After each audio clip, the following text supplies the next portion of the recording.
ابتدا ہے رب جلیل کے بابرکت نام سے جو دلوں کے بھید خوب جانتا ہے۔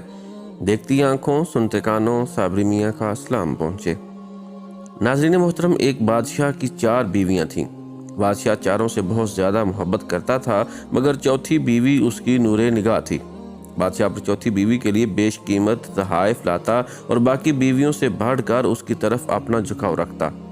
بادشاہ کی تیسری بیوی انتہائی خوبصورت تھی اور بادشاہ ہمیشہ دربار میں اس کو اپنے ساتھ تخت پر بٹھاتا۔ سمجھدار، بردبار، مہربان اور تحمل والی خاتون تھی اور بادشاہ جب بھی کبھی کسی مشکل سے دوچار ہوتا اپنی دوسری بیوی سے مشورہ کرتا اور اس کے مشوروں سے فائدہ حاصل کرتا۔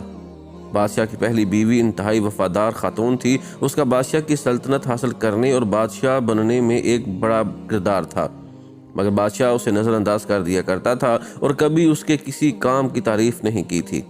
پھر ایک روز بادشاہ بیمار پڑ گیا اور بیماری اتنی بڑھ گئی کہ اسے اپنا دنیا سے جانے کا وقت قریب نظر آنے لگا۔ بادشاہ بولا، میں کیسا بادشاہ ہوں، میری 4 بیویاں ہیں اور جب میں مروں گا تو میں تنہا مروں گا۔ پھر وہ اپنی چوتھی بیوی سے بولا، میری نور نظر، میں مرنے والا ہوں، میں چاہتا ہوں تم بھی میرے ساتھ چلو تاکہ قبر کی تنہائی میں میرا ساتھ دے سکو۔ چوتھی بیوی نے بادشاہ کی بات سن کر منہ دوسری طرف پھیر لیا اور پھر کمرے سے باہر چلی گئی۔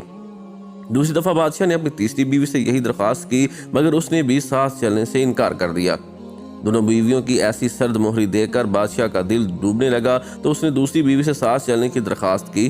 دوسری بیوی بولی، بادشاہ سلامت، آپ خود ہی تو فرماتے ہیں مرنے والوں کے ساتھ مرا نہیں جاتا، لہٰذا یہ منزل آپ کو تنہا ہی پار کرنی پڑے گی۔ تینوں بیویوں کے بعد بادشاہ کو چوتھی بیوی کی آواز سنائی دی، میں آپ کے ساتھ چلوں گی، جہاں بھی آپ جائیں گے میں ساتھ دوں گی۔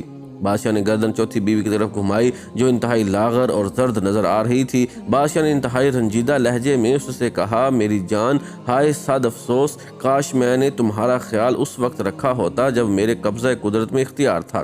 یہ کہہ کر بادشاہ کا سر ایک طرف گر گیا اور وہ اس دار فانی سے کوچ کر گیا۔ حقیقت یہ ہے کہ یہ کہانی ہر انسان کی زندگی کی عکاسی کرتی ہے۔ ہر انسان کی زندگی میں 4 بیویاں ہوتی ہیں۔ چوتھی بیوی اس کا جسم ہے جس کو توانا رکھنے کے لیے وہ ساری زندگی کوشش کرتا ہے، مگر ایک دن اسے یہ جسم چھوڑنا پڑتا ہے۔ تیسری بیوی اس کا مال اور منصب ہے اور مرنے پر یہ بھی چھوٹ جاتا ہے اور دوسروں میں تقسیم ہو جاتا ہے۔ دوسری بیوی عزیز رشتہ داروں، دوست، احباب ہیں جو انسان کے مرنے کے بعد قبر تک اس کا ساتھ دیتے ہیں اور پھر واپس اپنی عارضی زندگی طرف لوٹ جاتے ہیں۔